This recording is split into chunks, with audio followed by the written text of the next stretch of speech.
All right, we're live. We'll skip the intro music this time. Logan couldn't join us. He is sick, because he's an eternal bitch, and you know, no global events can change that. That sometimes Logan just sucks. Even though last night he was on fire, so we have to give him that. Yeah, But he did a great job last night. yeah, for sure, he was on fire. But anyways, we I don't know. We wanted to hop on and share some immediate reactions, go through all of this. It just seems like I don't know, pretty monumental happening. I know that as we talked about this even last night, there's all sorts of gun violence and people are always getting shot all the time in this country. But I don't know, sometimes one of them stands out just a little bit more. And this seems like I don't know one that is probably worth focusing on. Yeah, absolutely. And for anyone listening, I'm sure you guys all know by now because it's almost impossible to miss. But Charlie Kirk was killed or assassinated today at Utah Valley University, which is just close to Salt Lake City. He was speaking at a university and he was shot, rushed to the hospital in critical condition, but he did not make it. As far as we can tell, the shooter is still at large. Two people have been arrested and released after interrogations. I suspect at some point they will catch the shooter and we'll figure out why they did it. But for now, all that is still up in the air. But it's definitely a sad day, sad event. Um, Regardless of what your politics were, unless you're a soulless goblin, you Mm, probably feel some level of just remorse, sadness, or grief, just because this isn't the kind of thing we want happening in America. Uh, People should be able to go, especially a university. You should be able to go to a right. university and like talk about politics, especially if you have, it depends on how you sit. But I personally view Charlie Kirk as having fairly moderate right leaning politics. He wasn't really saying anything too crazy as far as the right wing goes.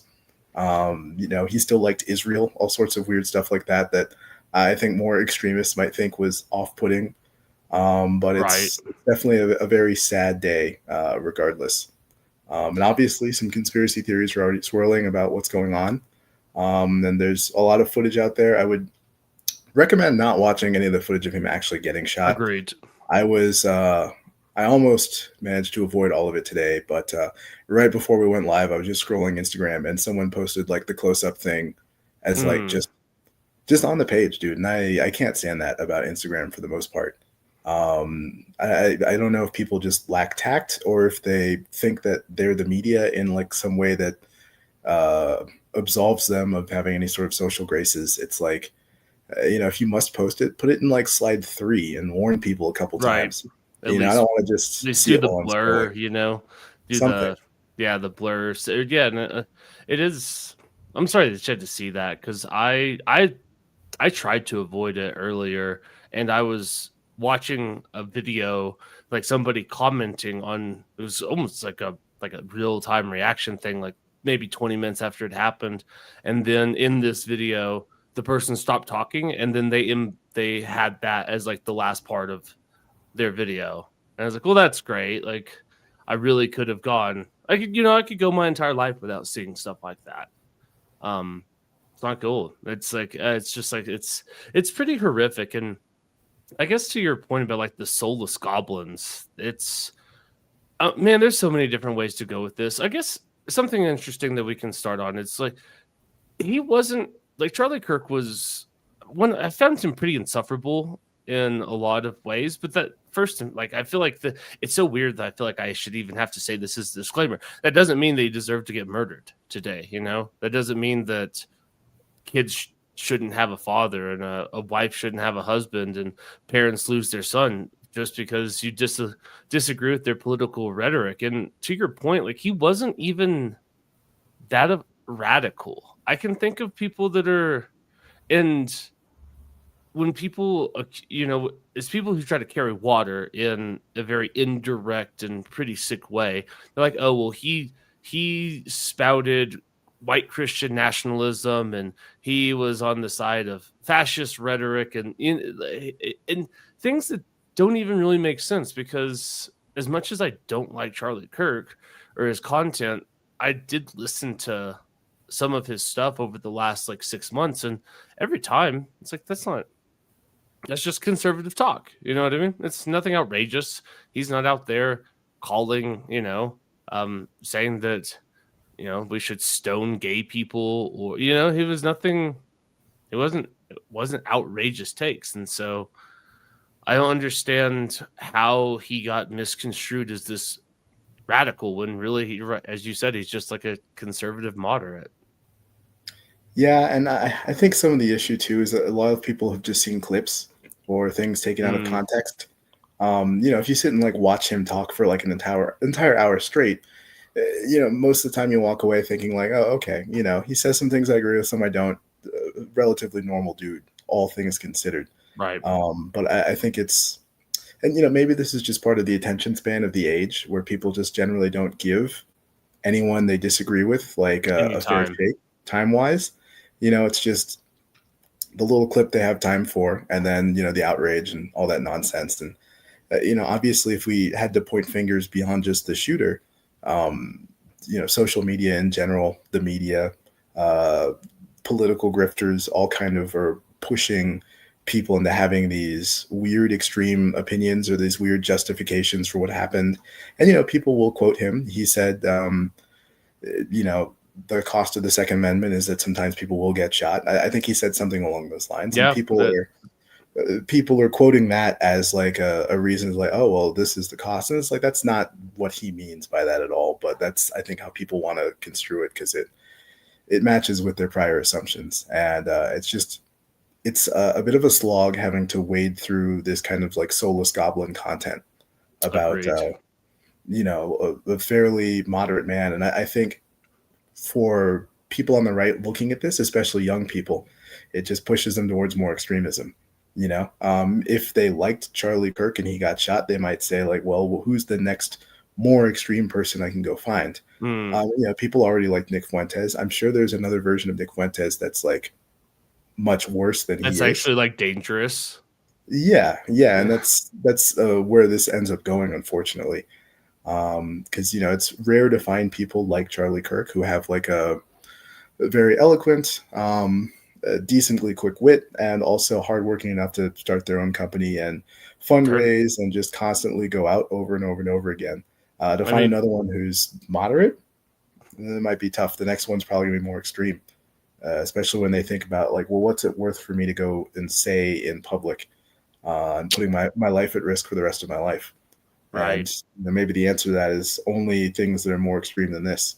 Like a moderate might just say like, maybe I just want to hang out with my children, my wife, and be anonymous, unknown, have a regular job. I'm sure Charlie Kirk could have had any number of jobs in business, fundraising. I don't know. I don't know where his talents lie, but he was obviously fairly talented. So it's, the moderates will end up falling back into the economy and the extremists will take over. That's kind of where this feels like this goes. And no, go ahead.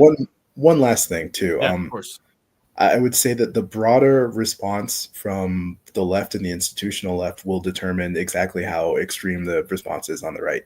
If the left is actually denouncing this and trying to tone down the rhetoric on their own side, then the right might not radicalize. But, if you're constantly running into soulless goblin content, or if it's, the House legislature shouting down when Marjorie Taylor Greene is asking for a moment of prayer or something like that, then, I think things end up just going in that direction of just further extreme. The two sides either have to talk and get along or they don't. And I think the left actually has to make an effort here if they want to actually have an open dialogue between the sides. Otherwise, there's going to be more of this. Yeah, I guess, but to your point, though, it's like we're going to learn. I think we're going to learn all of the wrong lessons from this, because what you're talking about, it's like, oh, well, you need the two sides to get together and talk about it. I mean, that's what Charlie Kirk did better than almost anybody out there. He would go on other people, like he went on Gavin Newsom's podcast. He was never afraid to go talk to anybody of any. I saw him. I didn't watch this, but I even saw he was on Bill Maher's Club Random podcast. Like Charlie Kirk would go talk to anybody, and and for the most part, like I want to say, like, I wouldn't put him as a right wing. Like, he didn't strike me ever as like a political grifter. I always felt like he came at things very sincerely, and you could at least take his arguments that they were made in good faith. Whether or not you agreed with his arguments or liked his takes, that's a completely different thing. But he never struck me as insincere or a grifter. And if the person that was supposed to write, because that's what we're always, it's like, oh, we just have to talk more, we have to get more, we have to get together more and share more common spaces and do more things together with people we don't agree with. But it's like, well, cool, the one person that was actually really good at that in this country got killed for it. So what is that? So where does that leave everybody else? Because it's just, I feel like we're all of the wrong incentives are going to be reinforced. And like you said, right, it's like, because when you said that the moderates are going to retreat, I started thinking of like the political compass, where, you know, you get the centrists, you get the grillers, you know, and that's all they want to do. The entire political compass is arguing about something, and they're just like, how do you guys want your burgers? I feel like that's what anybody reasonable is going to do.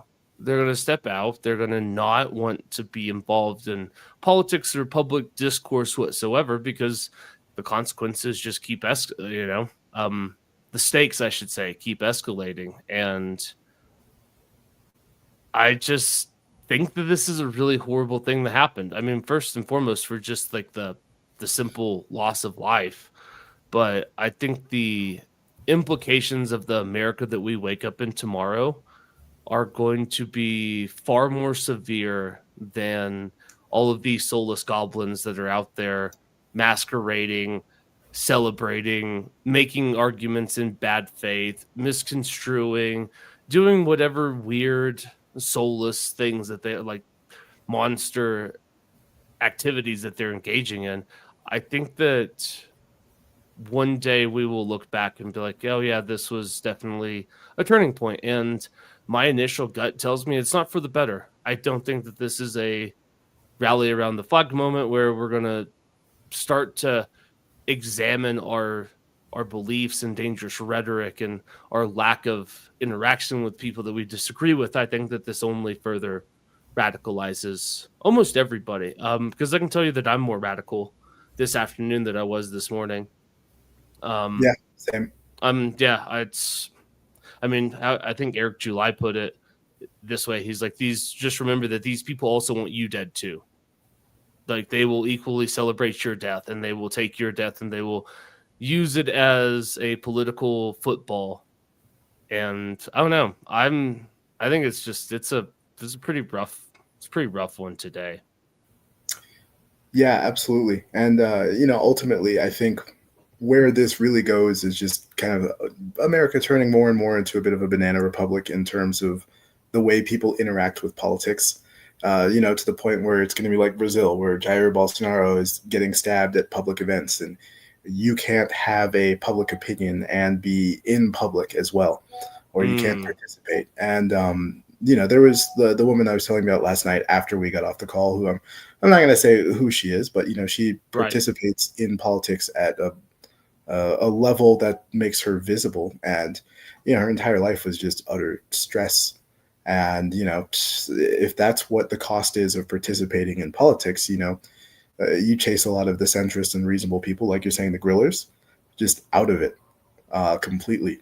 And I don't think people have really thought through what that world looks like, especially in terms of their own existence, their own life.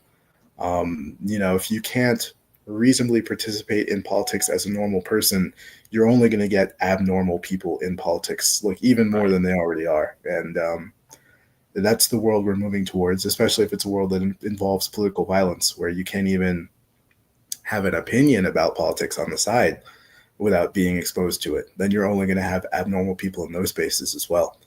There's no centrist in a civil war, and obviously we're not in a civil war right now, but we're a lot closer than I would like to be, and the rhetoric is kind of highlighting that, unfortunately. Yeah, I agree with that sentiment. I know that we're not going to rehash old episodes, but You I've been can. a firm believer for years that it's like civil war is not good. It might try to get you to the outcome that you want, but the short term of it, it's gruesome, it's gross, and I mean, for everybody who thinks that, because this is not Czechoslovakia. I'll say this one again. There's no clear dividing line where we can say that you guys are Czechs, you guys are Slovaks. We're gonna draw the border roughly here. All what very very few people might be on the edge, pick a side and we'll compensate you if you have to sell, and cool, great, nice sharing a nation with you. That's not America. America is the Balkans. America is Yugoslavia. Too mixed in, too intertwined to have any sort of clear lines. And for anybody, I'd strongly suggest just go pick up a couple books. I mean, I'm trying a good, like, I say good. It's like, I want to say like The Ghost of Sarajevo was one that we had to read in my genocide class in college. And that, I mean, just the accounts of what these sisters deal with, people that they thought they could trust, that had been their neighbors, all of a sudden, they live on the wrong side of the street. And it's just a major bummer, because I think that too many people flirt with this idea without fully going through the consequences of what it actually means, and back to how you opened with the person putting that on the post, like, I don't understand. I was talking to somebody about this several months ago. They had been in the military. They were special forces for a long time, ended up, working as a brain. And after they got out of the special forces, and I was talking to him about something, and he goes, and he looked at me and he says, it's crazy that you get to experience the horrors of war on your couch in the morning before we come out here and like sight in our rifles. And it kind of struck me, and it's always stuck with me. And then he started talking. He's like, yeah, like you used to have to sign up and be involved to have to see these things. And his warning was, he says, I think that the overexposure to this type of content that you get to consume without actually having to have anything at stake, he goes, it's desensitized an entire generation. And he said this to me personally. He's like, you don't know what violence is. And he goes, and I pray that you never experience violence. And that's really stuck with me. And just like people posting that video, it's why I could go my entire life without ever seeing that, and I would have had a better life for it. And I think that in this world of, we're so disassociated from everything because everything's on a screen, and we get to say things on the internet and with relative confidence that there will never be any sort of consequences to any of the things that we say in anonymity behind the keyboard. I feel like too many people haven't taken the time to fully examine the danger of the rhetoric. And when you say that, oh, you can't reason with these people and there has to be something, well, that's what happened today. And the world's not a better place because somebody shot Charlie Kirk today.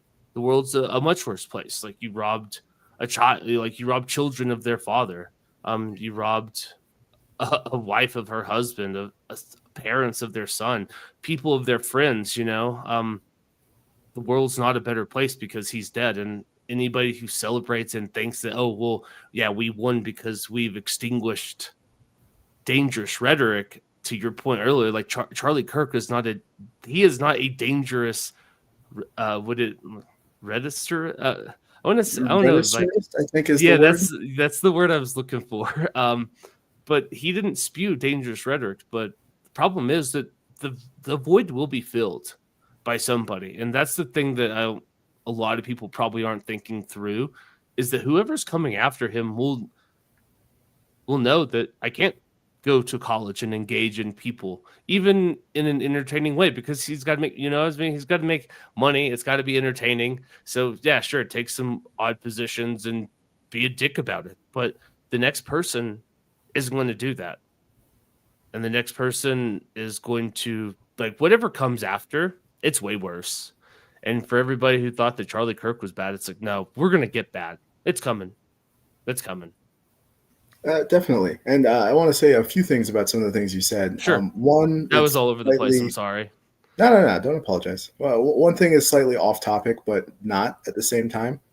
Um, so there's this concept called the vulgar wave, which is something that millennials have brought on to ourselves essentially. Okay.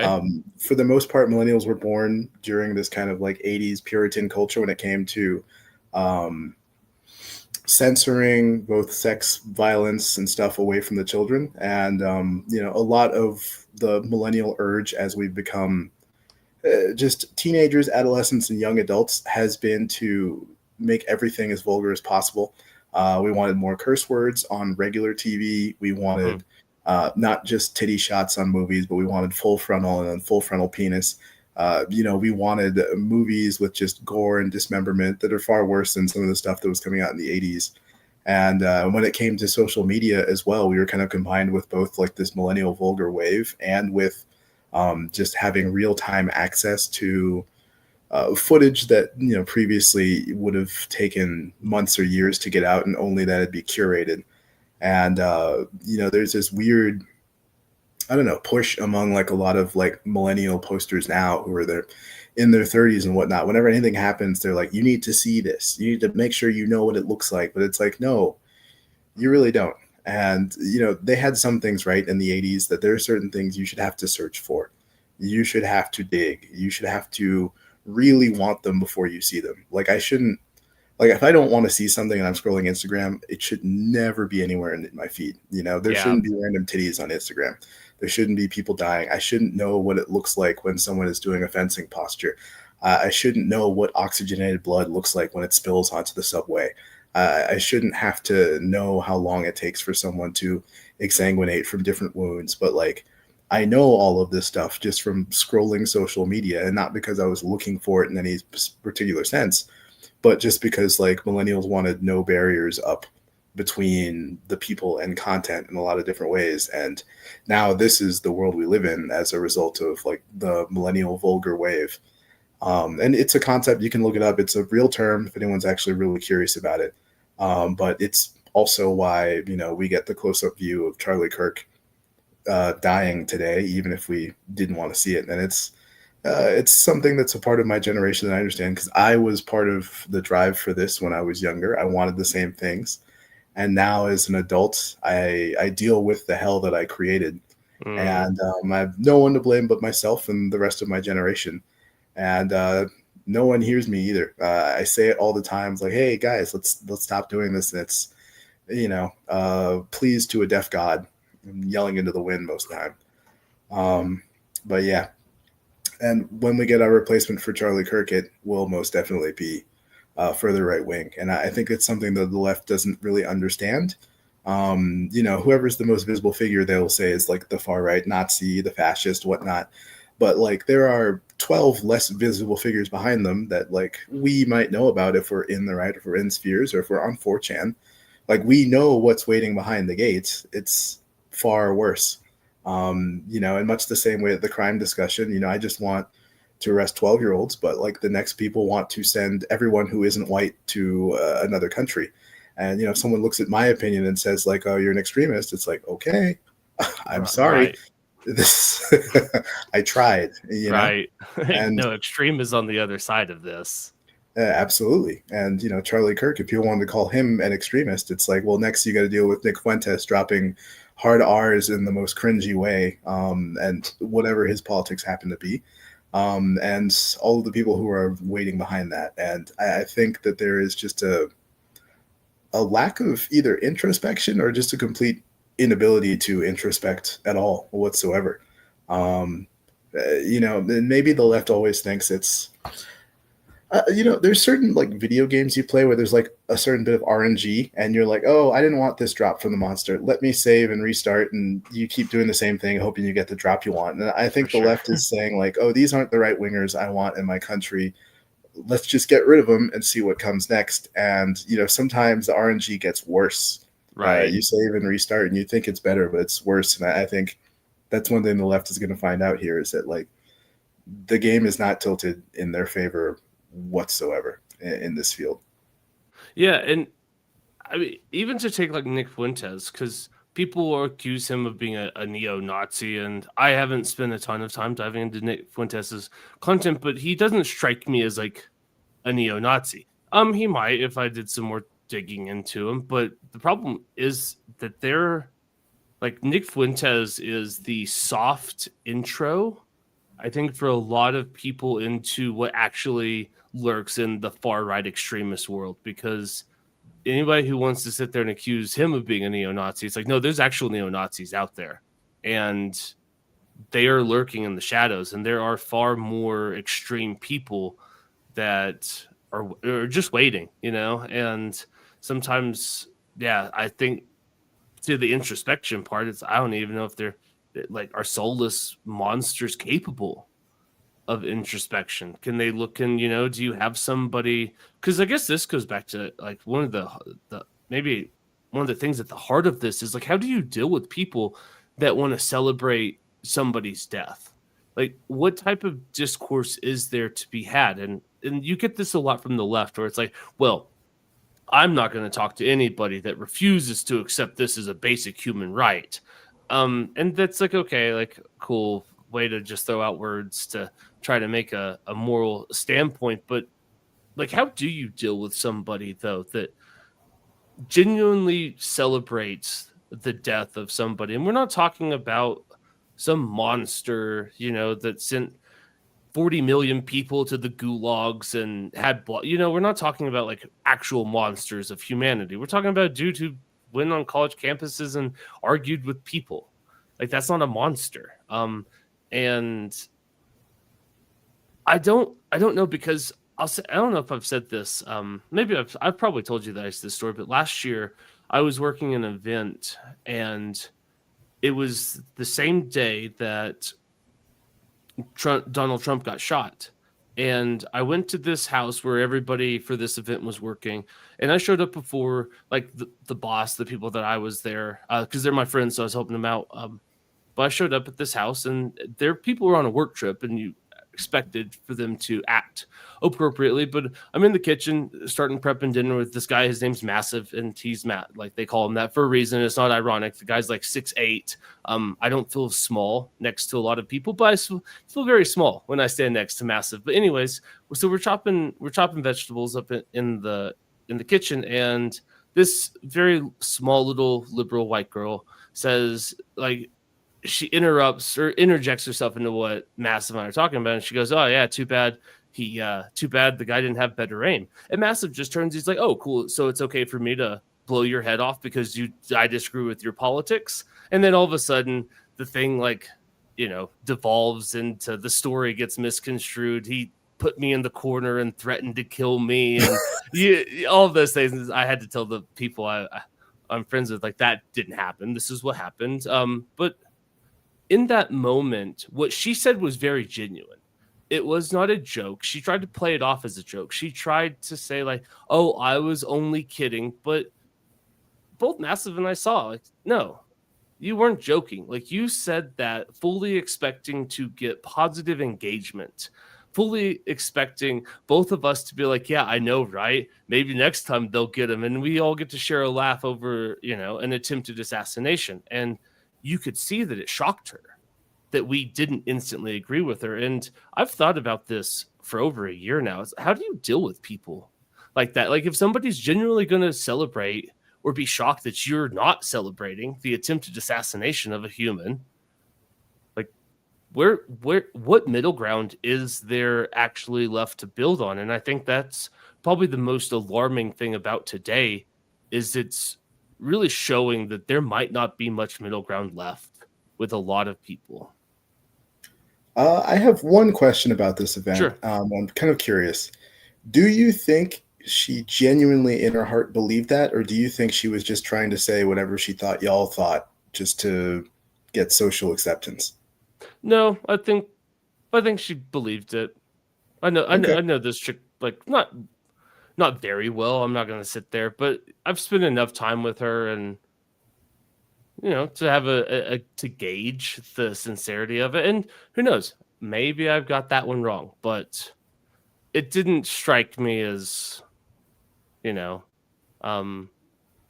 some sort of like feign for acceptance. Because the thing is, like, there was a group of people in the house that you could have gone over there and said that to, that would have, that you could have gotten that social acceptance for. There was a circle that would have been okay.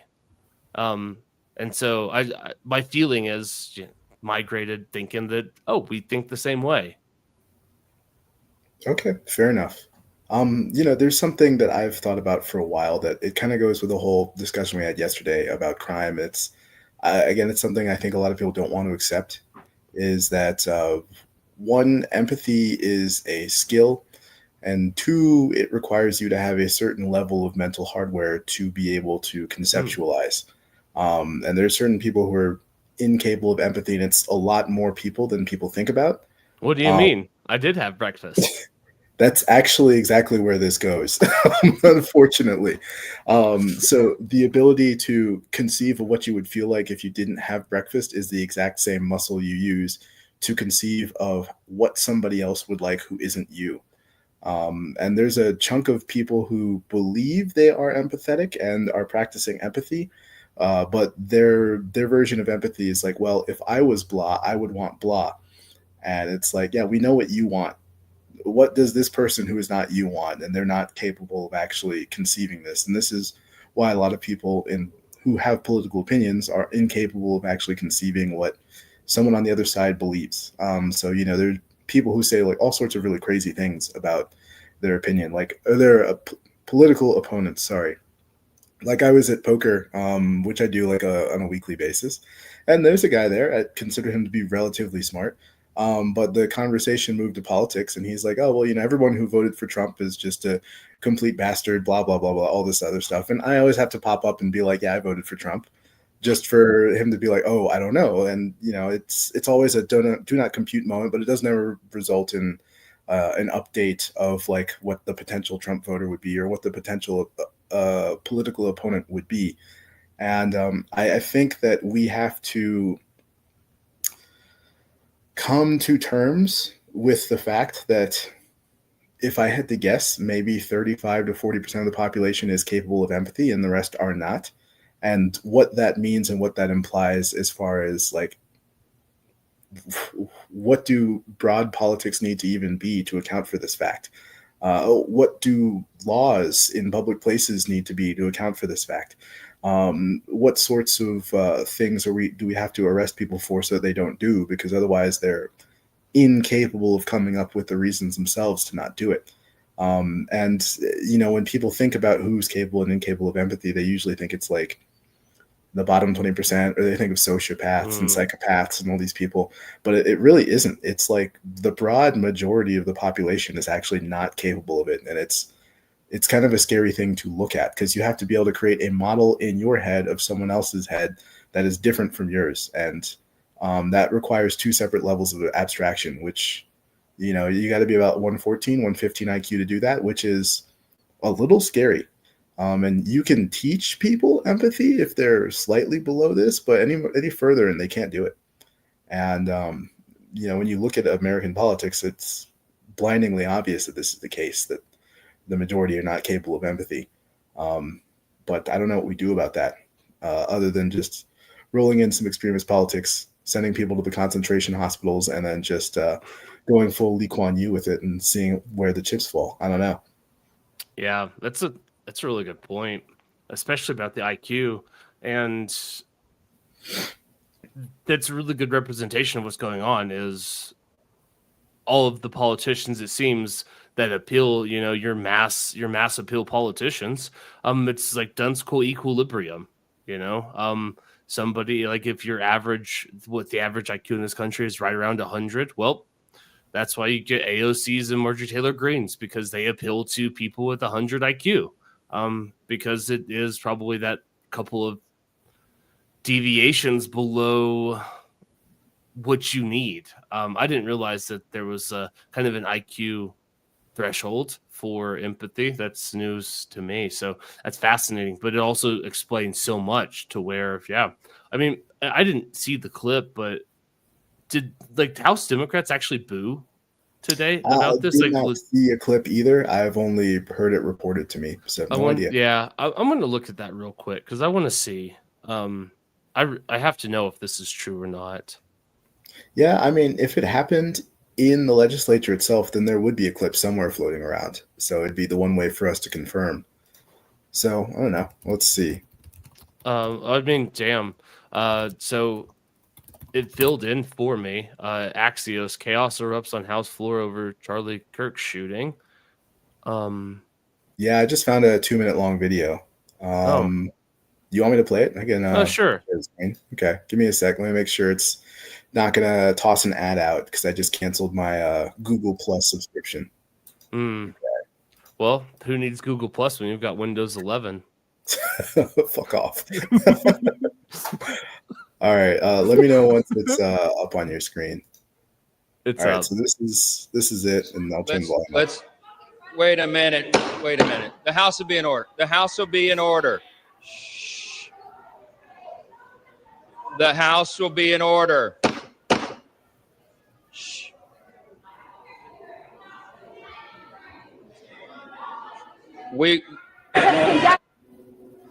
The House will be in order.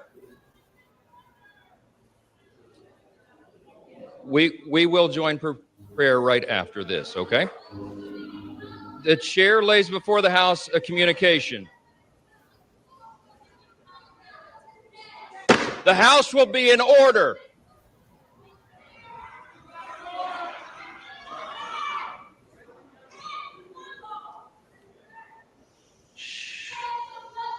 Thank you all. The House will be in order. The chair lays before the House a communication. Speaker, House of Representatives, sir, I have the honor to transmit herewith a copy of a letter received from Ms. D.J. Greiger, Director of Operations with the Virginia Department of Elections. All right, maybe that's the end of it. I guess we Yeah. didn't get the clip of the actual ask and some of the no's, but we could hear people yelling in the background. Yeah, for I don't know what they sure. were saying. It sounded like it was maybe only like 10 or 15 people at the most. So, not all House Democrats, but I don't know. Maybe we'll find some news on who specifically was doing it or what they said on Twitter at a later So point. let's see. So this is what Axios, right? I mean, I will say that after seeing how MSNBC covered it in real time, if you think you hate the like you can always hate the media more. Absolutely. It's like, oh, maybe it was somebody who fired a shot in celebration. It's like, go fuck yourself. I can't believe that they actually said. I mean, I feel like my moral threshold for things I would say for money. I'm not going to sit here and act like it's Puritan. You know what I mean? I could probably be a White House press secretary. I could gladly and willingly get in front of the American people and lie to their face every single day. However, that level of grift to be like, maybe it was a shot fired in celebration. We don't know what's happening. That's a level of grift I don't understand. But It's very far over there. Axios, let's see, this is what they have. The commotion began when Lauren Boebert rose following the moment of silence to ask the House also to say a prayer for Charlie Kirk, according to multiple lawmakers who were on the floor during the incident. Democrats then shouted, "What about the kids in Colorado?" referring to the school shooting in Colorado that occurred Wednesday afternoon. And then Representative Anna Pauline Luna, Republican of Florida, who worked as Kirk's director of Hispanic engagement, stood up and yelled at Democrats, "You caused this." And then Representative Jahana Hayes, Democrat from Connecticut, said, "Pass some gun laws." And now back and forth political. Yeah. Wow. So that's at least like a quick little. Okay, so it sounds like there are a few people involved. Well, fair enough. I'm sure that for the ones that live in D plus whatever districts, it's probably good for them. Next year is election year for all of them, so they may as well. Yeah, but man, what a sad state though that you would get. Yeah, that you get this like this reinforcement. There's a wild stat, and it talks about swing counties, or landslide counties. And what's the guy's name? Bill Bishop talks about it in the book The Big Sort, where 40 years ago there weren't that many landslide counties, that you could count on the majority of every election being up for grabs. And there was, let's call it like 20% of counties were going to be landslide, and it didn't matter. But as of this last election, there's only like 30 counties in this country that decide every single election. And that's, what I mean? There's very few counties. And in The Big Sort, he talks about like we self-sorted, right? We sought out places where people thought the same. And the consequence of that is now you have landslide counties or you get these landslide elections where someone's going to be like, yeah, you let them know because they're not focusing on the thing that I'm outraged about right now. And the vast majority of people in that district are going to agree with them. Back to this lack of empathy, average IQ. This is the folly of representative democracies. You got to trust the people, dude. And I mean, the mob is a dangerous thing. That's half the name, half the reason we came to this, the podcast name. It's like kings have understood this.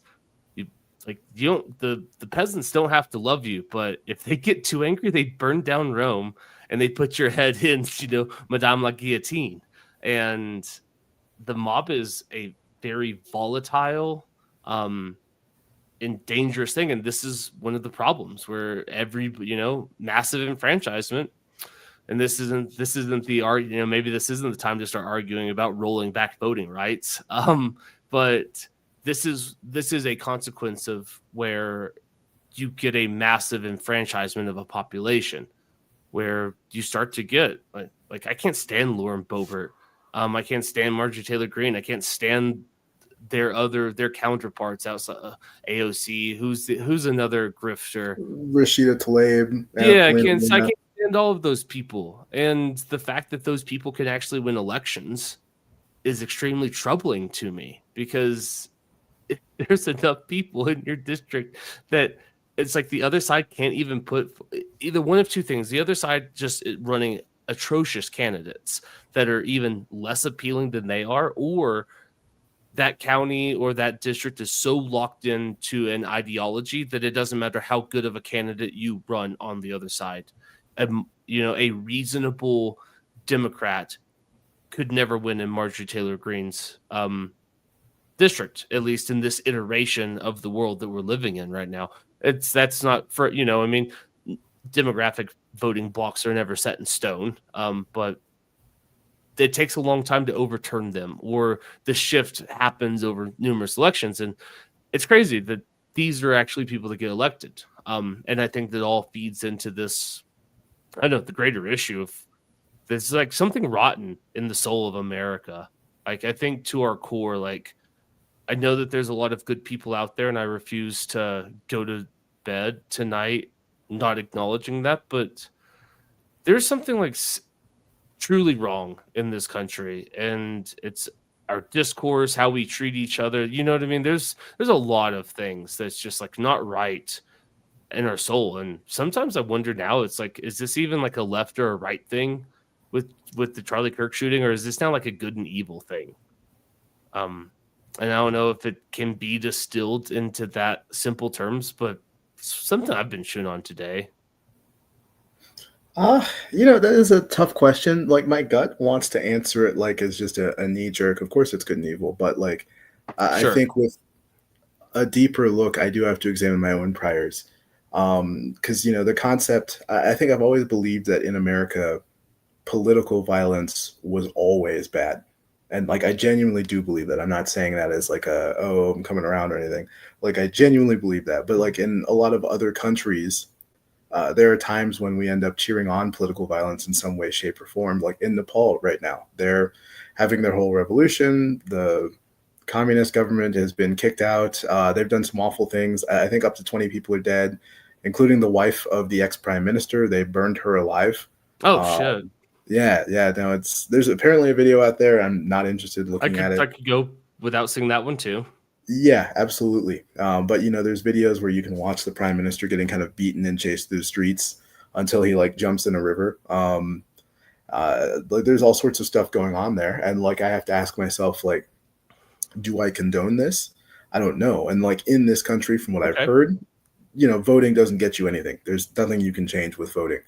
And so, how do I square my own cognitive dissonance where there are certain places and I see these things happening and I think good for them, but really what happens when it's here and it's against a group I might identify with or people I might view as, friendly in some sense or the other to my own political beliefs? Do I still have the same opinion? Or is it all of a sudden it's bad because it's happening to me and people I empathize with? And Mm. like I don't know the answer to that. I think I've always viewed America as a place where you could vote your way out of things. So I've always viewed political violence as unnecessary. So anytime it does happen here, it feels unnecessary.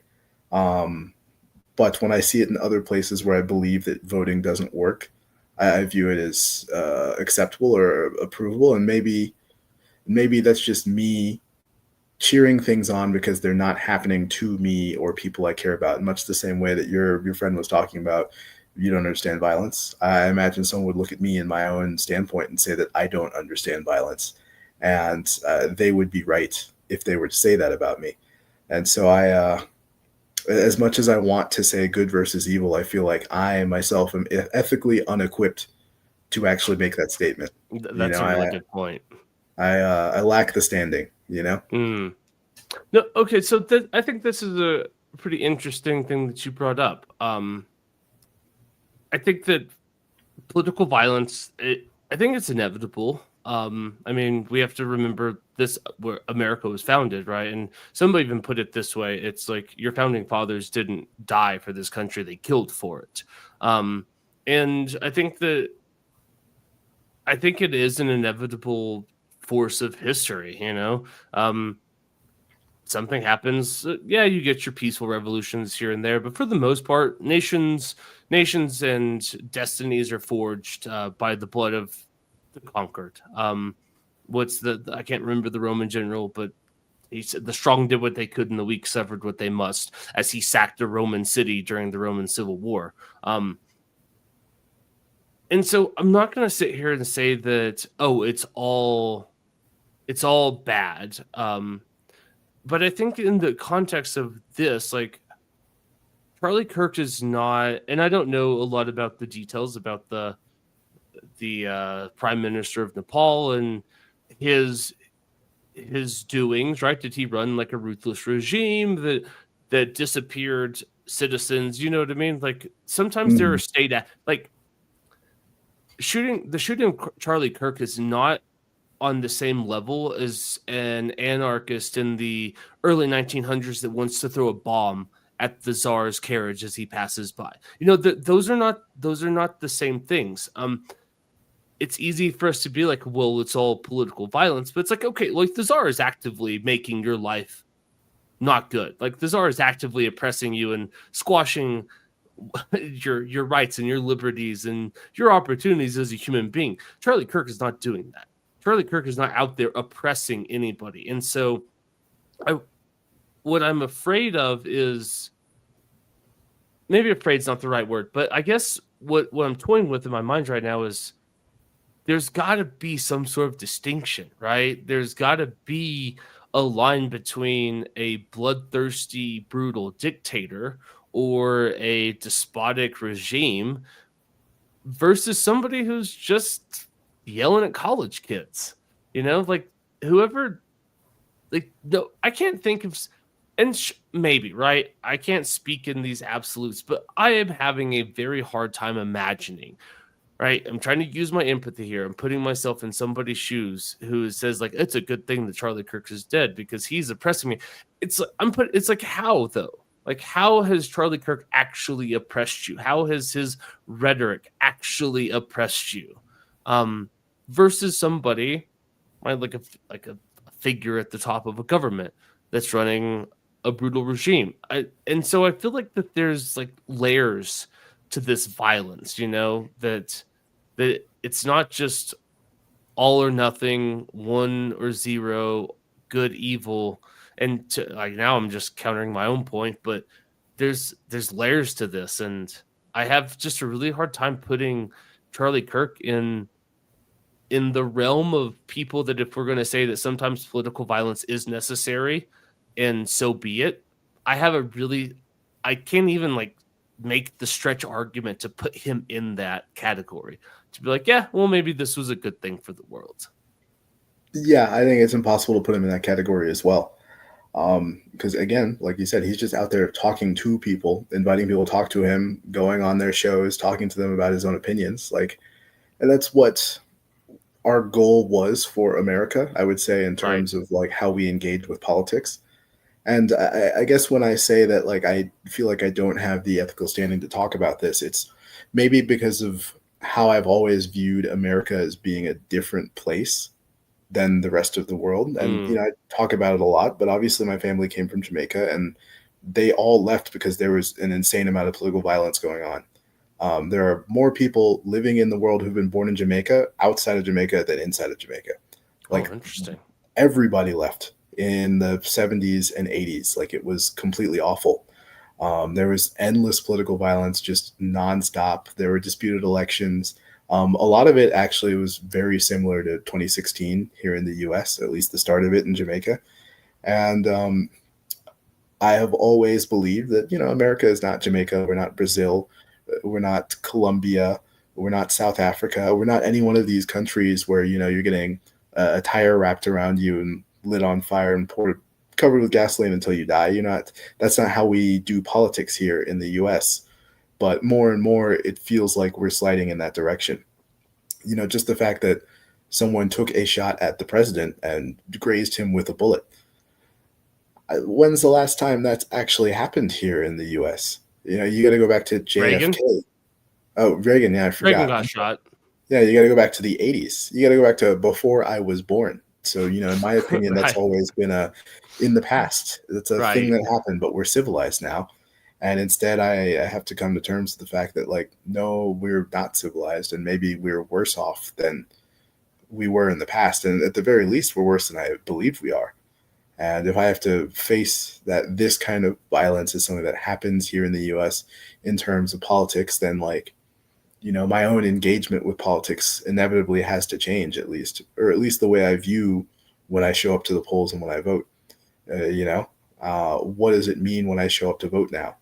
If someone's going to shoot a political figure I like, one who fundraises, one who helps candidates get publicity, one who helps them in their campaigns, you know, if that is what I'm voting against, then my vote feels kind of puny almost in a lot of different ways, you know?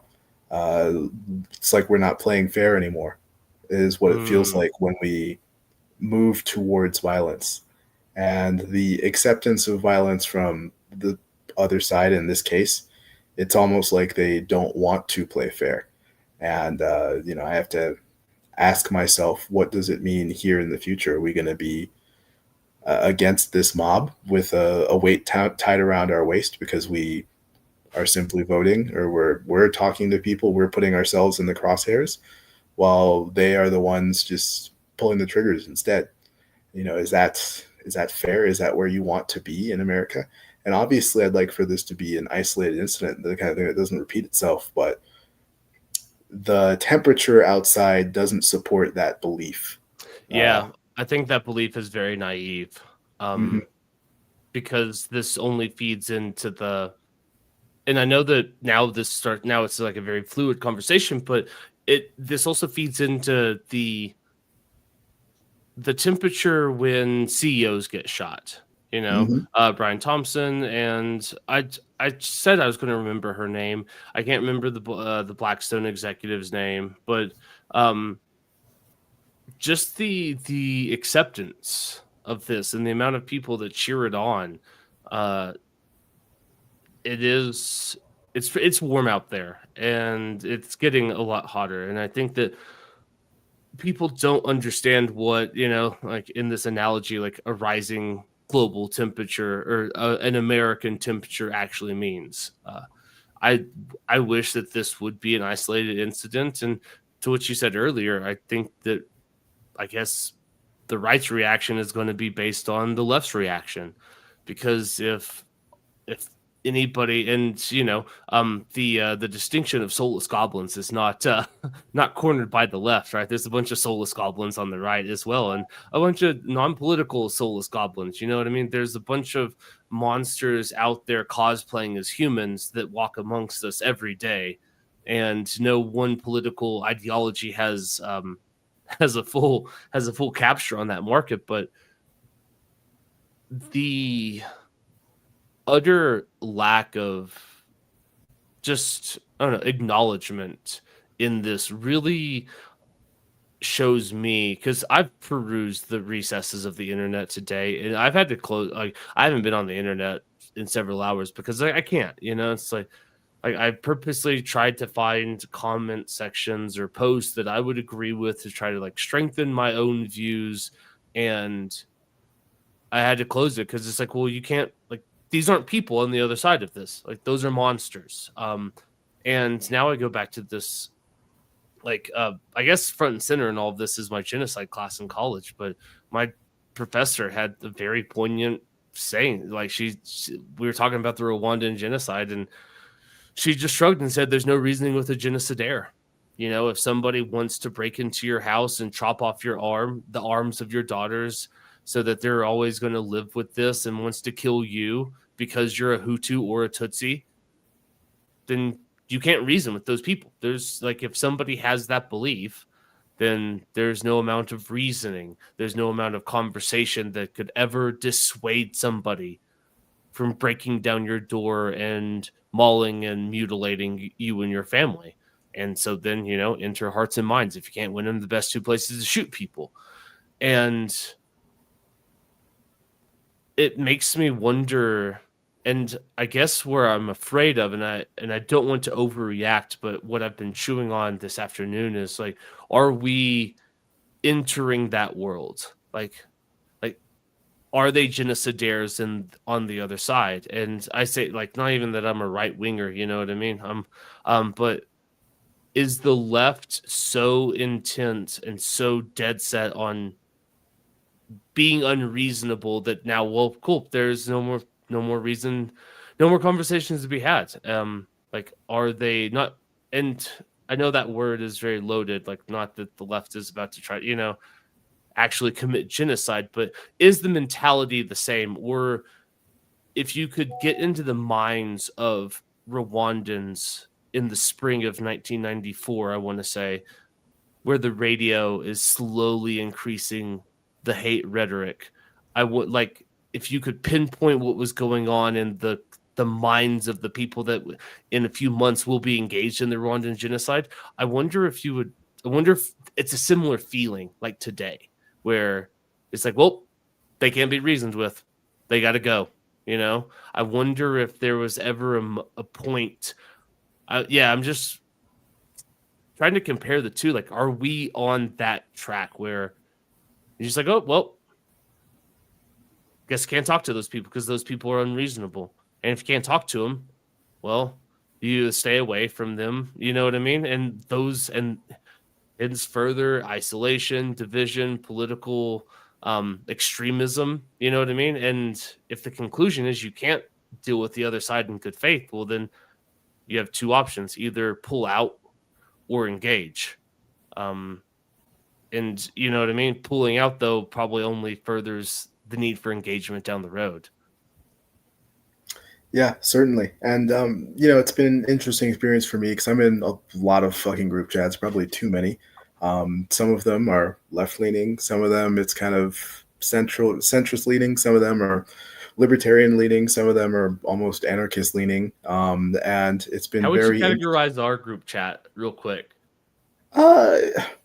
No offense, you guys are like soft libertarians, I would say. That's I don't take offense to that.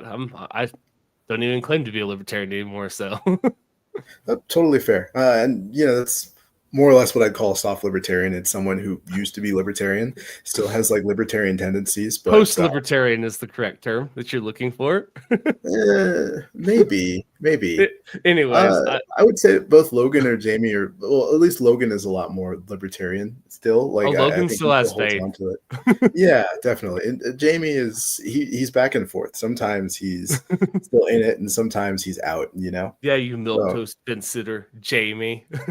yeah, I feel like soft libertarian is the best way to describe it. in my That's okay. opinion. That's fair. So I was just really curious. Anyways, Yeah, but I would say my point is in the group chats that I'm in that lean left, I have not seen anything where I'm like, oh, I feel like I can join in here and interject. All I'm feeling is like I do not want to join this conversation at all. I'm just gonna sit this one out, you know, and from that perspective, it is a little saddening almost in the question of like, are we Hutus and Tutsis on the path?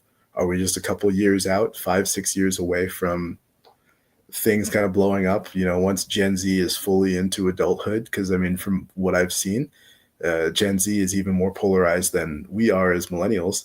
And if I had to guess, I imagine the generation after them is probably even further polarized. I don't know, but I don't excuse me. I don't have any exposure to Gen Alpha. I don't hang out with kids. how so I old don't- would they be? Like they're I still don't kids know. right now, right? Like I would assume like Gen so. Z is high school into like early college years, right? Let's see. Or no, Gen Z would be a little bit older than that. The So oldest Gen Zs are probably what, in their late 20s now? yeah, mid-20s? 1997 to 2012. So they're So they're 13 to 28. Okay, so So they're in their it's late 20s now. okay. Yeah, The so Gen oldest Alpha is of still them. irrelevant, but Gen Z is like as politically relevant as any generation could get right now. Hmm. So yeah, I guess older Gen Zs, I get them, I understand them. Younger Gen Zs, from what I've seen, they're far more extreme. And if I have this level of I can't talk to certain people in my life because they have political opinions that just don't allow us to converse, what does Gen Z say? Are they even more just out of touch with each other? Are they even more branched off? Does there become a point where they just give up entirely on the other political side of the spectrum? I don't know. I mean, you could say that my unwillingness to engage is me partially giving up.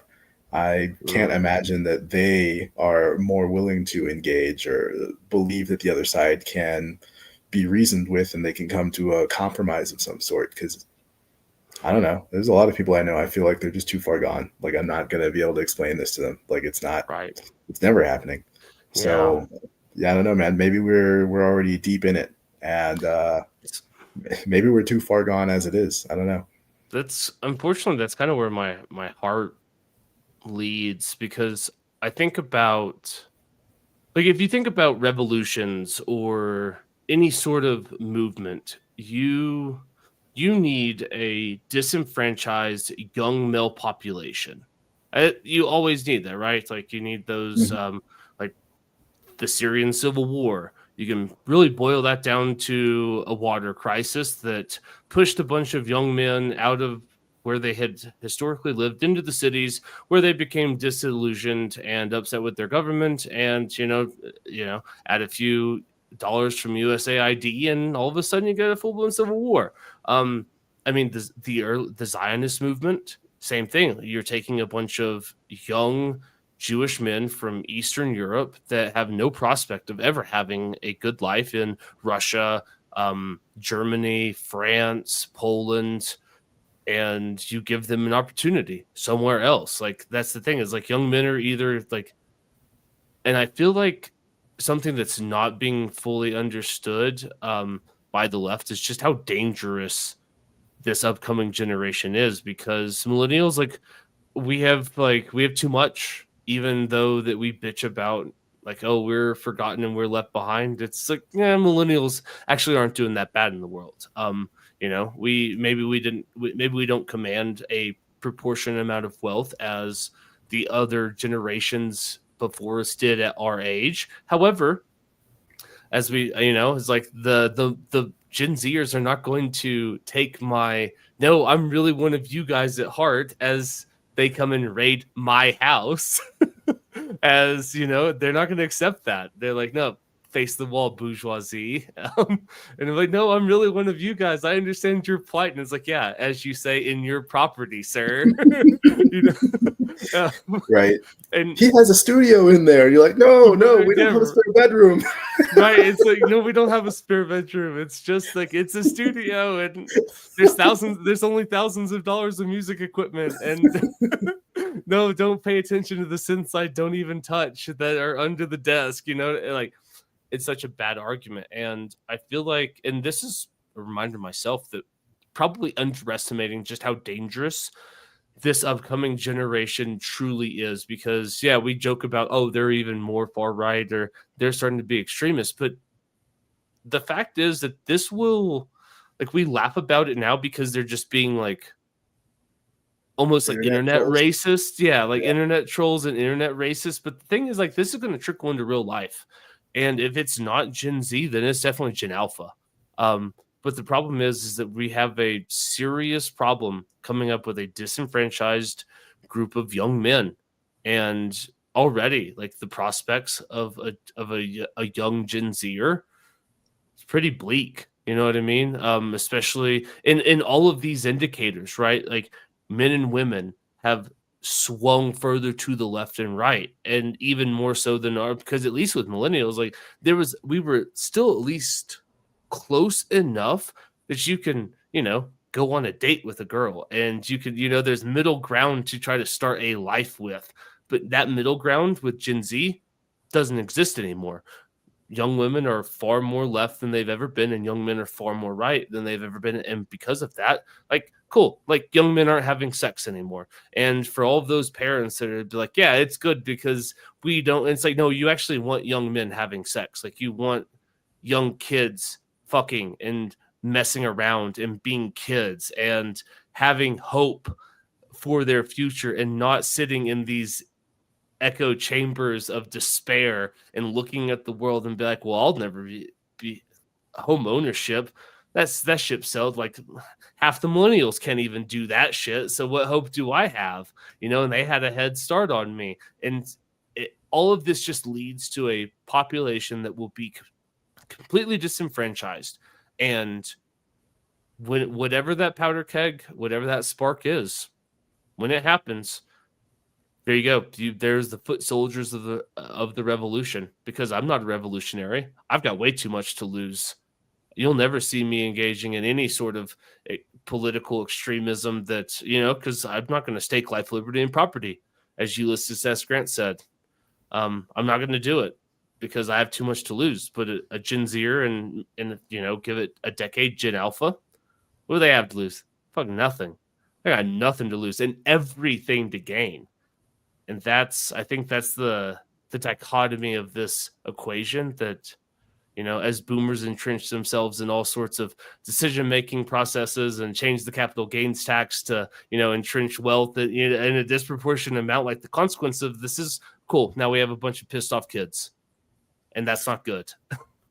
Yeah, it absolutely is. And, you know, that's just kind of endemic almost of testosterone itself. It either drives you into having sex or killing people. And, you know, society is benefited at large when a majority portion of the young fighting age males. Yeah. You know, they start thinking about, like, other things. And, you know, one of the most reliable ways to actually drop testosterone levels in a man is if they have a child. Like, 100%, for whatever reason, it's just how we react to it.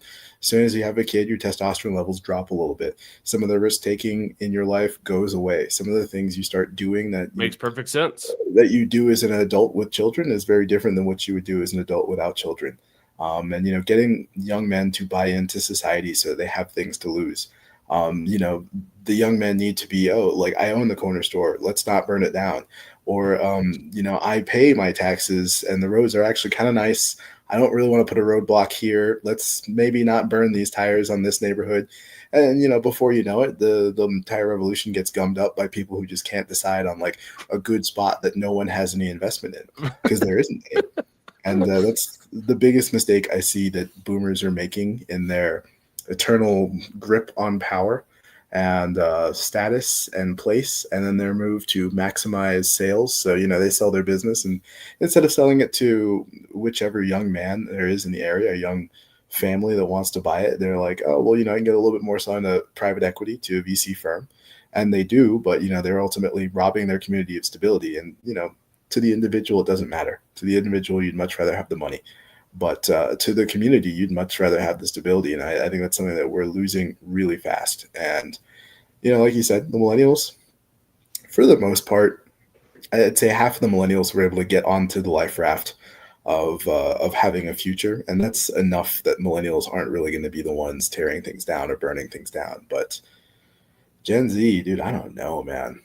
It'd be bleak. Like, I'm trying to imagine what my life would be like if I was any younger than 22 right now, and I don't know what I'd do. I have no idea. I had no idea how I'd make it.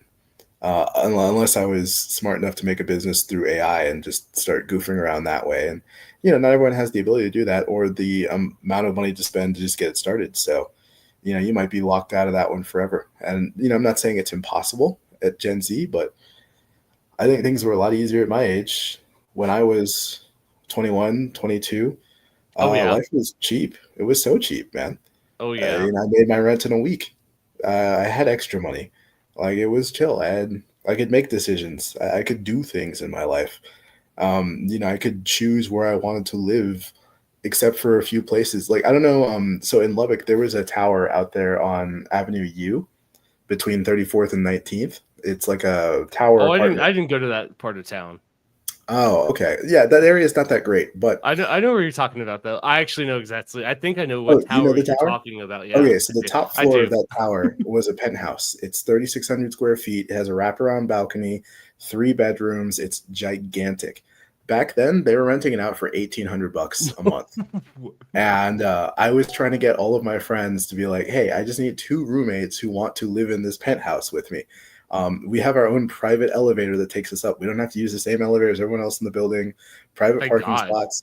Yeah, this is the lap of luxury. It's absolutely fantastic. And my friend's like, "Oh, it's too far away," and like, it kind of is. I get that. It's not that far away. It's not. Nothing was far away in Lubbock, dude. It was like a 5-minute drive, but I get it. I do get it.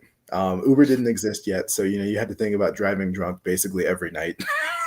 That's what bicycles are for, dude. The amount of times I've biked home on absolutely toasted. See, but we both lived like fairly closer, I lived on 44th in Indiana. I was on 31st and Gary, dude. We were like 10 blocks away. It's not that different. That's not that. I mean, that is. I think that's probably just as far away as Avenue. No, dude. Avenue Q was just out there. You had to go out to like the Buddy Holly district, like past the Depot district, and then cut right, and then go 30 blocks. Okay, yeah, that's okay. That's fair. For some reason in my mind, I thought it was a little closer. Yeah, but like any Gen Z, big whoop. Yeah, any Gen Z listening to this is probably incredibly pissed off. There was a 3,000 square foot penthouse for rent, and me as a college student could have easily afforded it with just 2 of my friends. Yeah. Like, I mean, where do you find that now? Yeah, because I even think about like when I first moved up to where I live now, I had a little bit of money saved for my extracurricular activities in college, but I got a job working an entry-level job up here at the resort and made like $13 an hour. And at one point, and don't get me wrong, it wasn't a nice job, but I was able to rent like a 3-bedroom, 2-bathroom, like single wide trailer for $1,000 a month. Like I afforded it on my own. Eventually I had a roommate. It was nice because all of a sudden I had way more money. But it's like at that point I wasn't even making that much more money though. I was probably making like $15-$16 an hour. But I could work all week and afford a cool place of my own in a badass lot right next to a really good friend of mine who had pretty much like, let's call it a 5-acre private dirt bike track. You know what I mean? And that was just accessible for me just working a regular job. Yeah. And now said trailer is so you know, like that thing's no one lives in it because it was. I'm not saying it was a nice trailer. It was fucking shithole, but it was my shithole, okay. And the deck definitely was going to fall down one day, but it didn't fall down on me. But still, for $1,000 a month, you know, you got to live on an acre in the woods next to badass. You know, it's just like that type of access, though. Yeah, where do you find that? Where do you find the 3,000 square foot penthouses for $1,800? Where do you find the single wide trailers that aren't in a bad part of town? You know what I mean? That you don't have to go live in the mobile home estates. It's just like, oh, somebody put a mobile home up here, and it's a really nice area. Yeah, it is. And that's, it's the biggest risk with what we're doing with interest rates and what's going to happen too. Because, if we get on the interest rate topic, they're going to cut rates so fucking hard, and property prices are just going to skyrocket next year, the year after that. Gen Z's already locked out now. They're at some point, it's just going to be terminal. And I think at that point, we do have to accept that there will be a bunch of angry, essentially internet trolls with nothing that they really care about to stop them from doing anything. And who knows, we might find out the guy who shot Charlie Kirk, he might be exactly that kind of person. No idea. And, it could be a young dude again. I mean, other than that weirdo who tried to shoot Trump on the golf course, most of the shooters are extremely young men. And if not, they're women who have transitioned or men who have transitioned. You don't ever get like the pure female shooter unless it's like a Bonnie and Clyde scenario. Right. Or that one chick who was mad about YouTube for canceling her channel. But for the most part, it's just young men who are always utterly locked out of society. Always. And it's always been young men, they're always the foot soldiers of every war, every revolution. It's young men. Society, like, wars are won and lost on their blood. And I can think of a few, like the Russian Revolution started with a bunch of pissed off women. But the seeds of all, you know what I mean? But yeah, okay, just because a bunch of women showed up at the Women's Day March in St. Petersburg doesn't mean that, like, the French Revolution too starts with a bunch of pissed off French women about their bread quotas, but ultimately that's just the catalyst, right? That's what starts and gets all of these other young men engaged into the cause. But yeah, it's like you always have to have it's the most dangerous group demographic. It always has been and always will be. And if you take away any sort of prospect, then yeah, I do wonder if, like, sometimes I think that, like, we're further down the road of Rwanda than we realize, and I don't think that it's hard, right? It's hard to see, the whole boiling frog analogy. It's hard to realize that the pot you're in is boiling, but I think reasonable actors can look around and be like, oh shit, this water is actually pretty hot. It's like we're not boiling yet, but I think reasonable actors can. So, oh yeah, you guys notice it's a lot warmer in here than it was a decade ago. Am I right? No, just me. Okay, cool. I guess I'll just shut up and go to my side of the pot and boil with all of you guys too. I think we're further down the road though than anybody really wants to acknowledge, because by the time that you actually start shooting people in the street because of the things that they say, then we're a lot further down, because that doesn't happen in, like, good, healthy societies. Yeah, it doesn't. And, we've had ongoing political violence here in the U.S. for at least the last 10 years. Just constant street protests that are erupting into violence, constant, like, quasi-rioting and almost, like, full-on rioting. People are getting shot for their politics at marches. It's just been ongoing for the last 10 years. And for the most part, we all just kind of desensitize ourselves to it. There'll be some video of a dude in Portland shooting someone in the chest in the street, and we're just kind of, it's in one ear and out the other before we know it, man. And it feels like that's just how things have been for 10 years. So yeah, you're probably right in that we are probably much further along than we would like to believe. especially than I'd like to believe. But Oh, me too. you know, realistically, we've already had the first 3 elections that have just been peppered with political violence. Uh, and almost the last one wasn't, other than the fact that they've shot at Trump himself. There's a lot less political violence in 2024 than there was in 2020 or 2016 until that shooting, and then all of a sudden it became much more pronounced. So I don't know where we go, but it doesn't look like it's anywhere good. And it would be nice if I could speak to someone on the left and have them say things that didn't sound just kind of like batshit out of touch. But that's just kind of rare, unfortunately. And the eagerness with which the left wants to joke about this is kind of the eagerness with which the youth will want to radicalize over this. And I think that's just what we have to deal with. That's the pot we're in, man. Yeah, that's actually really good. Like you say, radicalize over it. I was going to say that the eagerness at which people want to make fun of or joke about this is the eagerness that you will be dispatched by that roving band of Gen Z revolutionaries or Gen A revolutionaries as they go house to house, purging the bourgeoisie. The same. There's like, oh, nothing's sacred. You can't even make it. Like homeboy's body's not even cold, and the jokes and the I'm glad he's dead and I'm not gonna apologize. Like that shit was instant.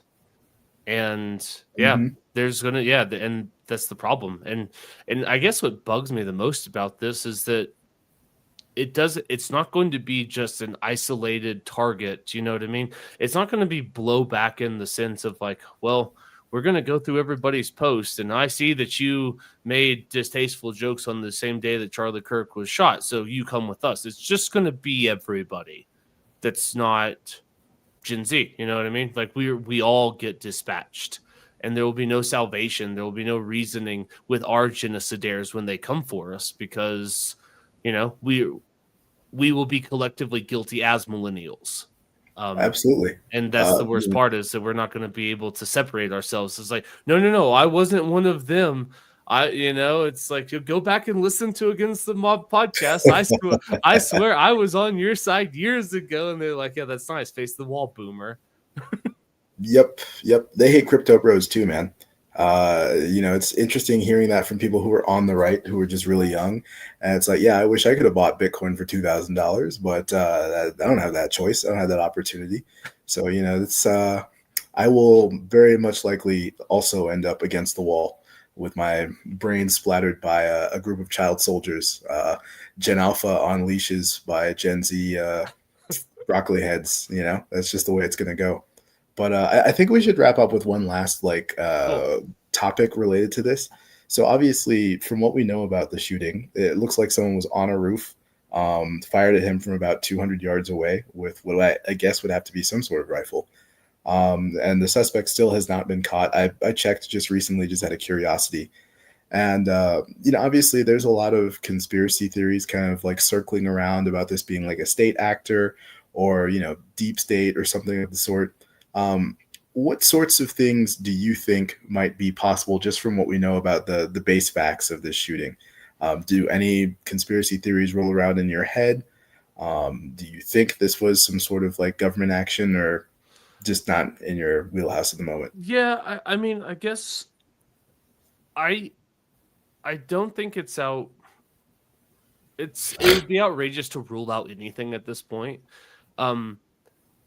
The CIA does not have a corner on the market of people that can hit a shot from 200 yards. You know what I mean? That's not. I'm a decent shot.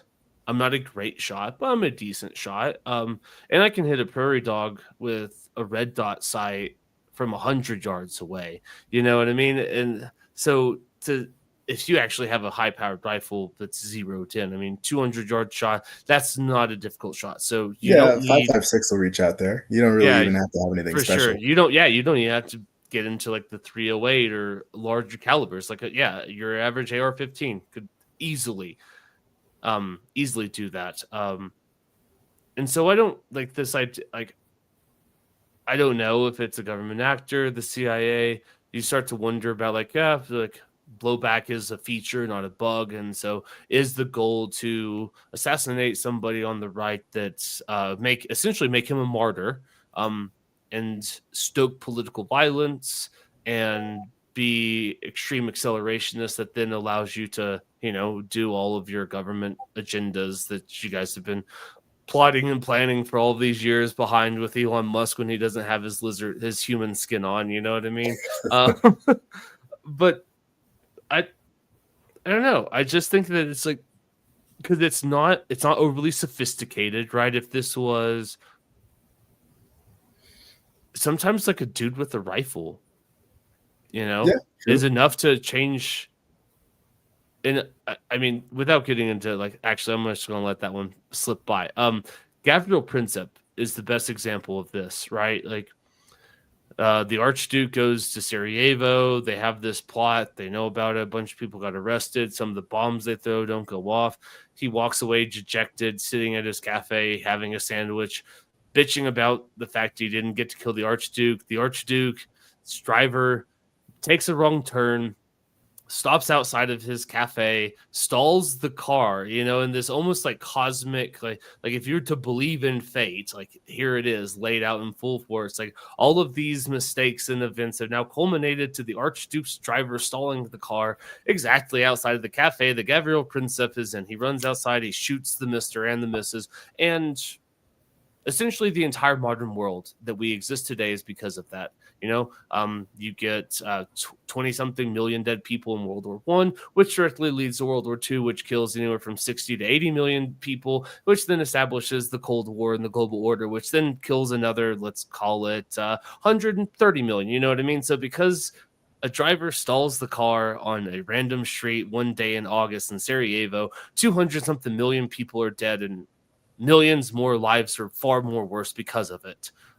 We happen to just be on the right side of it. And I say all of that it's hard sometimes to not give a lone actor with a gun the credit that they deserve. Like we always want to reach for these, it's the Jews, it's the CIA, it's this deep global conspiracy. Like maybe there's just somebody with a gun that is a decent shot, had enough of it today.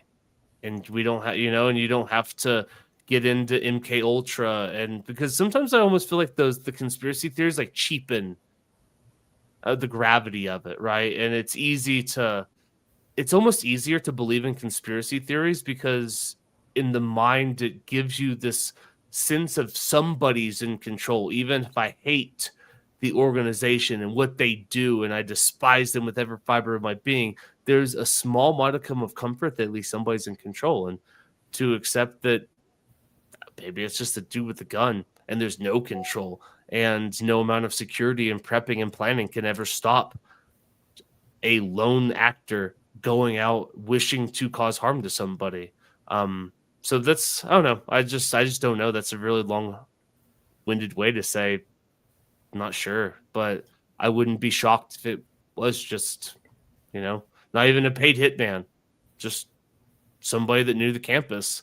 Somebody, like it's really not that hard. This will probably, I don't want to say something that's going to get me flagged and questioned, but like if you actually wanted to think about like dispatching somebody efficiently, it's not that difficult. Couple weeks of planning, you could get a hit out on almost anybody on the planet, unless there's, what I mean, a high level protected person with Secret Service. Almost everybody could be dispatched with a week of good planning. Yeah, that's certainly true. And, when looking at some of the diagrams of what happened, I mean, anyone who knows Charlie Kirk is coming to this school and knows which stage he's supposed to speak on can just get on Google Earth Pro, which is free for anyone who cares. You get full 3D images of literally everything in any big city. You could easily plan your entrances, which roof you're going to go on, where you're parking, how you're getting out of there. And like at the very least, you'll get your chance to get your shot off. The question of will you actually escape justice? I think that one is basically a big no. Because, when the powers that be care about solving any crime, they can. Oh, for sure. And not to get too much into it, but essentially everything is recorded. There's CCTV all over the college campus. It's really just a matter of like backtracking and seeing where the guy came from and where they went, and then just following him. So it's just a matter of time until that catches up to him. But yeah, as far as like actually executing and killing someone, it's not that hard at all. Um, the toughest thing is just making sure you're a good enough shot cold, which means your first shot. And that doesn't take much time at all at the range. Maybe 2 weeks if you go every day and you watch a few YouTube guides and you're not a retard. But beyond that, I don't really think there's any reason for anybody to feel safe in America, especially when we accept that, political violence is escalating and anybody is a target. And personally, even when it comes to the Secret Service, I mean, lately they seem to have stepped their game up. But before this, looking at all of the near misses that Obama had, it was almost kind of comical how bad the Secret Service was during his second term and during Trump's term and during Biden's term, like just god awful. Like there was this dude who was completely crazy. He got into the White House with a knife because Secret Service had turned off the perimeter alarm that goes off whenever anyone walks in because it was too loud and it was annoying. Imagine. Imagine. And so the guard who was sitting at that post had no idea anyone was coming because the alarm was turned off. And so this dude who just wandered in with a knife, it's like, I want to stab the president, just walked in and got to check 3 separate rooms out before the Secret Service actually got to him and stopped him. And I don't think Obama was there that day, but it's just kind of like Crazy. That's lackadaisical. The presidential residence in the White House was shot. Obama wasn't there. They only discovered afterwards because they found bullet holes in the glass. I remember that. Yeah, and the dude who did the shooting was not apprehended for several months after that because when the shooting actually occurred, the agents who heard it were like, hey, there was a shooting. And like one of their supervisors was like, no, that was probably just traffic. And so they never investigated it until several months after the fact. Where they found bullet holes. And it's like, they found the bullet holes and like maybe that was a shot back then. And then they never found the guy for several months because it was just complete lackadaisical. And, the solution they've had at the White House, which is retarded, like Biden's like, we're just going to make the wall taller. It's like of all things, Great idea, Joe. What else you got today, huh? You get more serious about your staffing and like the actual plans for security, but it's just a taller wall. And, that was a whole period of time when anyone who really wanted to probably could have killed the president from about 2011 to 2024. And we were just lucky that the only people who wanted to were retarded, crazies, people with no real plan. Yeah, shots at a window when Obama is in Ohio. Of course you're not going to get him. Running inside and just checking random rooms because you didn't look at the map beforehand. Right, because you couldn't figure out like where the residence is. Yeah, no idea what the layout is. I've watched enough House of Cards to know how to get to the you know what I mean? Yeah, no, fair enough, man. So I mean, we've just been lucky that no one has both wanted to and cared enough to try. But that always changes, and anybody else in the world is totally at risk. I've always been concerned about drones, especially because it makes it that much easier for a shooter to get away. And I say shooter, but obviously you'd use explosive drones. And outside of any dedicated agency that's going to have sufficient EW in place, which is electronic warfare, there's no stopping a drone. It's flying in. Your police aren't going to have anti-drone countermeasures ready. Your mayor is not going to have that. Your congressman, your state legislature, your city council, your county commissioners, almost every single level of low-level politics, judges, even lawyers, they keep their addresses off of the internet, but you can still find them. You absolutely can. And that woman I was telling you about last night, her stuff is supposed to be hidden, but people still find it anyways. Like if you're a public figure, you are at risk. And if we live in the Banana Republic where people take shots at public figures, then that's just going to be part and parcel of the American experience, I guess. Yeah, well said. And pretty bleak too, because that's not an American experience that I want. Like I like enjoying my life. I like riding my motorcycle and taking my dirt bike into the national forest. And I like skiing and mountain biking. I like living the life of luxury that I have. I don't want to have to worry about food and water and roving gangs of Gen Z genocidaires. You know, I don't want to worry about those things. And unfortunately, I think we're going to wake up tomorrow, and the America that we wake up tomorrow versus the America that we woke up today are starkly different, and it's not for the better. I think that this only pushes us further down the road. It's a major fucking bummer, for lack of a better term. You know, it's like, it's also just like super sad. Like, 2 young girls don't have a father anymore. And for what? Yeah, for what? And for what? You know, it's like, you didn't make, and that's the thing. It's like, I could understand. It's like, you know, I'm supposed to cry foul when Mussolini gets gets beaten by the gang of the gang of young communists that the village that he's hiding out in turns him over. You know, I'm supposed to cry about his mutilated body in the public square? No way.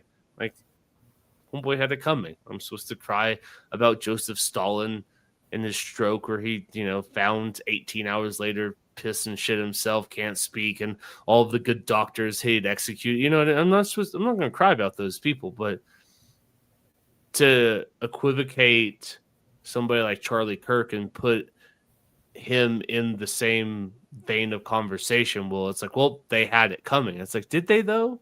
Because I'm pretty sure he didn't. He didn't have it coming. All he ever did was try to just talk to you. And even if he was obnoxious, definitely didn't deserve to be killed for it. And unfortunately, it's just, I don't know. It's not a good, it's just not a good thing. I know that's kind of maybe downplays the gravity of it, but it's just not good. And it only makes the things that weren't great even worse. Yeah, definitely. I'm curious to see what some of the rhetoric will look like tomorrow, once people have slept on this. I guess I'll be monitoring all of my different group chats, from the crypto libertarian bros to the centrist, the leftist, the soft libertarians, and yes, indeed. Which is by far got to be the best group chat. it's up there. Don't answer that. Don't answer that. I don't want to live in a world where I'm not in your favorite group chat. So don't answer that. Don't answer that. Okay, well, I'm gonna answer anyways, just because it's fun. My favorite group chat actually is one that I'm in with a bunch of people who all have children, and they all used to be leftists, and now they're all just extremely hard right wing, and I love it. Yeah. I love it so much. Okay, that's fair.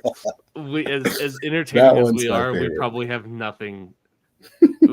Compared to the antics that go on in that one.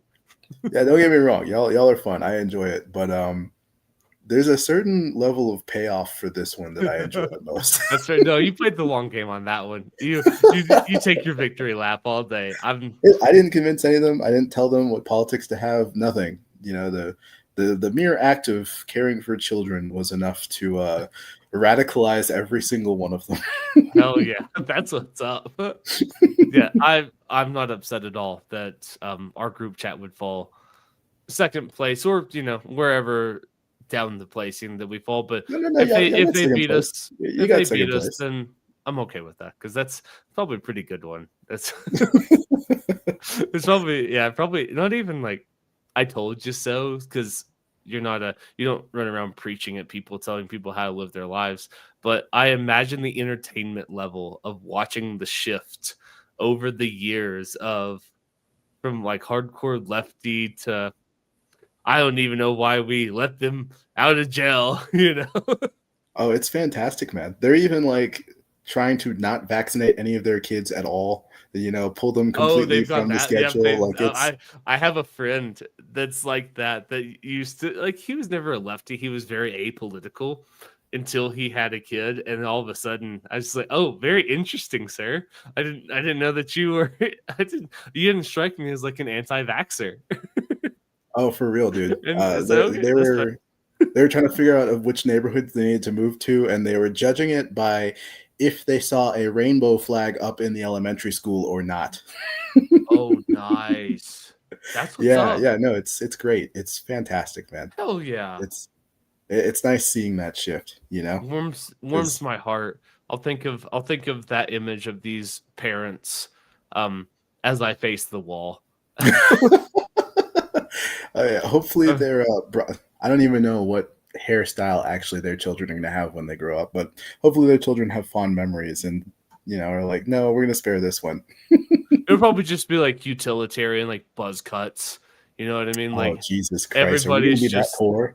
everybody's just got the GI No. Jane, GI Joe. Yeah, it's just buzz cuts all around. Damn. We're not even going to be in the top 10 of GDP anymore at that point per capita, are we? Dude, if there's just buzz cuts, no way. Oh, for real. Everyone's just cutting their hair at home. You don't even know what a barber is. It's like a myth. When Right. they hear stories of the past, they have to I- ask questions. What's a dentist? What is that? I hear it, yeah, right. Holy fuck, so we're describing like Russia today, you Yeah. know what I mean? Like what Yeah. we're describing in the future is modern day Russia. A bunch of young men that get drunk all day, that have no prospects, so you can either stay in your shitty village and bumfuck Russia, or you can go die on the front line in Ukraine, but either way, it's bleak. Yeah, for real, man. Well, Huh. do you want to wrap here? Or you have any other thoughts you No, want I think we to can toss wrap out? up. All right. I think we can wrap up. Yeah, I don't know. I guess the only thing I'll say, if you were somebody that has the inclination to celebrate what happened today and you are not a soulless monster yet, please examine your belief systems and try to resist the darkness that is to be a goblin that celebrates the death of people in this fashion. It's my only warning, because if you don't, then I don't know. It's not good when there's more soulless goblins than there are actual human beings. And I don't know. That's all I got. It's just like, cherish it, take full advantage, and I don't know, try not to be a utter piece of fucking shit, I guess. Moving forward. Don't let the demons win, guys. All right. What? Well, I guess that's all Feels we like we're got. preaching to the choir. Yeah, for sure. Well, all that being said, maybe we fight against the mob with people over politics, but today that actually sounds really hollow. And I don't know if I believe that, and I don't know if that can even be the end phrase moving forward, because I don't know, people over politics gets people shot. So I don't know what we do. I don't know what to do with that. I'll try not to be super cynical, but we'll see you Fair next enough. time. That's all we got. Fair enough. Yeah, all right. Yeah, if y'all are listening, have a nice night. Sleep easy, and be thankful that you have your family, friends, and anyone you care about around you still. Hell yeah.